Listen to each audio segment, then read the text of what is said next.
Well, friends, thank you very much for supporting me as a sponsor. This is your useful video about the Zona Romantica neighborhood. We're gonna talk about first about the historical about this place, Zona Romantica. This is amazing because at the beginning was only one resort here was Eloisa, and this beach was wide open, very wide open. Obviously, the city evolved and it's amazing.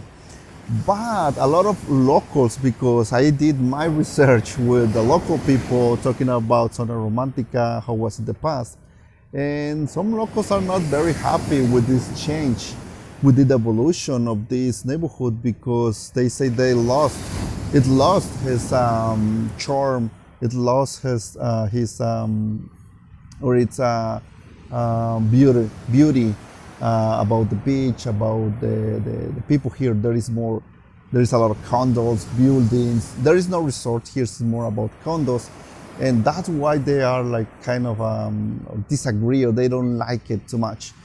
But in the beginning, the name of this neighborhood, and I have a video talking about that. I'm gonna put the link around here. The name was Colonia Agraria, the neighborhood Agraria, yes. In the beginning, we're talking about around 15, 16s, 19s, 15, 60s year, more or less. But they changed the name to Lázaro Cárdenas. And Lázaro Cárdenas is like the border of the Ameca River. To the north, from the north to the south is the Ameca River, kind of the border, and goes to the mountain, but not so far. If you hire me for do some trips, I can show you for if you want to relocate it. Okay, so this neighborhood changed the name to Lázaro Cárdenas, and the name now originally is Lázaro Cárdenas. Zona Romantica is the marketing name. Someone on their, I don't know, blog or newspaper, something like that, put the name about the Zona Romantica, but because there is a charm with the restaurants and the bars. But let me tell you, in the beginning, I remember around the 90s, 80s, because I arrived in the 90s here. This part of the Zona Romantica it was considered part of the outside, or like the limit, the border, because forward, I don't know, maybe you know Amapa's neighborhood, it was not so, or there is no people there, or there is nothing living over there. You can find, and this is the funny thing, you can find like locals or people living over there. It's more here in the downtown that people are living here.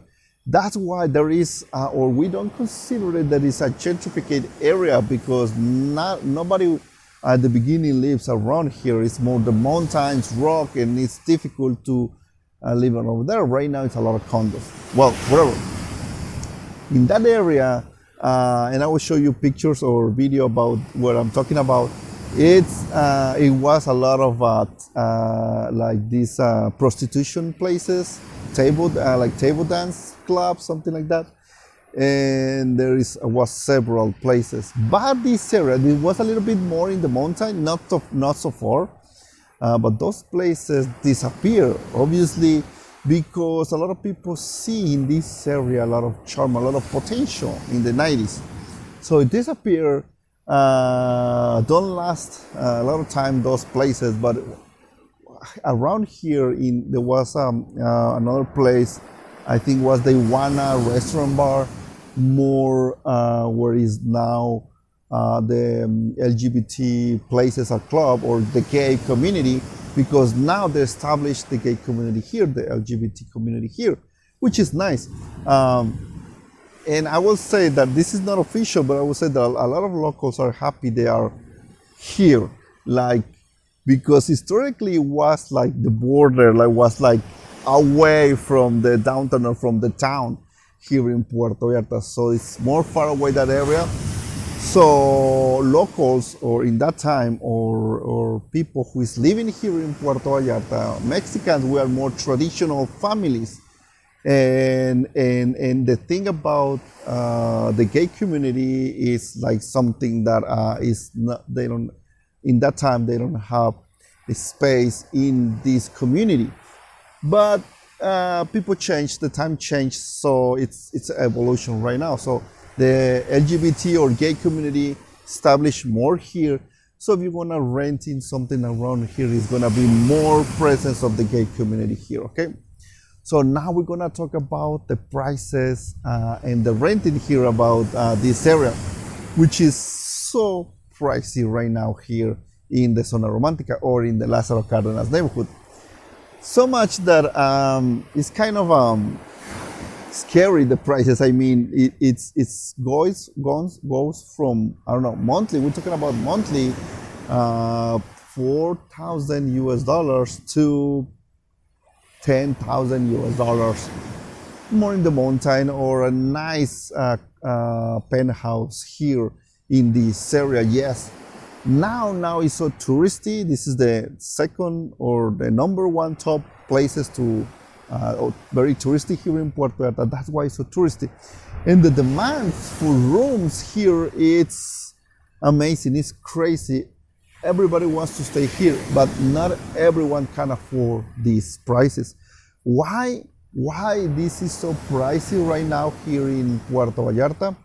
My main thought, or I believe that it's because there was no local people here. There was not houses at the beginning. This was the limit of the city. So they start to build condos and condos and more condos. So I think that's why it's like, oh, this is nobody here. Let's put some house, some like condos or big hotels. Well, it's not some big hotels, but there is the Eloisa, it's Los Arcos, and it's kind of and Molino de Agua is one of the very first hotels here in this area. But there's no houses, no locals here. Like, we're talking about more in the mountain, because more here, like on the central area of this neighborhood, there is more houses, more locals. And I have families, friends who they have properties here. They still with a lot of properties, and which for them is so noisy. It's not so nice to live here. I mean, to stay here like living all the year, because it's so noisy. It's so busy. It's so busy. That's the word. It's so busy. So it's more about condos, and condos. So the average price here is expensive. Here is kind of like on the US. So if you're thinking to stay here, even in a hotel for a month, it's around 4,500 US dollars the month in a hotel. The hotels here are not resorts, are more little hotels here, very charming, but very expensive right now here in this area, Zona Romantica. Though, so Zona Romantica at the beginning was, like I just say, like a lot of these clubs. It was nice, not the clubs, the table dance club, but here on this area was nice. Famous people arrived here, singers, Mexican famous people arrived here in the 70s. It was Rocío Dúrcal, Ana Gabriel, Juan Gabriel that fell in love here. Even my my parents stay here for the honeymoon. And this is something that a lot of people asking me about. Oscar, are you from Puerto Vallarta? And the answer is kind of difficult for me. It's yes and not. I was made here because it was the honeymoon here 41 years ago. And then I returned here when I was, I don't know, 14 years old, 15 years old in the 90s. So yes or not. I think I will say that I am here from Puerto Vallarta. I was made here in the honeymoon. So yes. And I actually have a picture of my mom in the Lázaro Cárdenas Park. This is another thing that is crazy, even for the locals. It's like, it's so touristy that even the Lázaro Cárdenas Park, I don't know who is changing the name. Like, now the name is Azulejos, because the decoration of this Lázaro Cárdenas Park looks like the Blue Jays. I think this Azulejo, I think is the translation. And they are changing the name. So the locals, they don't like it. Or with the locals, we don't like it to change our neighborhood or history, because there is every year more and more landlords on the condos. They are from America, from Canada, and they are like taking part, more taking part about the community. Which is nice, but don't change the name. Okay, so that's the useful information about Zona Romantica. I did the research on Airbnb, on Google, about the rentals here. Right now, this is the low season, but it's gonna be expensive during or starting November to April. So watch out. The price is gonna be crazy, but this is the nicest zone right now. Zona Romantica is now because it's appealing to all these visitors, because there is a lot of restaurants, charming restaurants. The beach, Los Muertos, is the most famous beach here, but I know there is way more better beaches than here, but this is in the downtown of Puerto Vallarta, which is nice for a lot of people. So now you know, you are informed. This is the useful information for you. Thank you very much for becoming a sponsor. Remember, you can cancel anytime, and I appreciate all your support. Thank you, and see you next time. Bye-bye.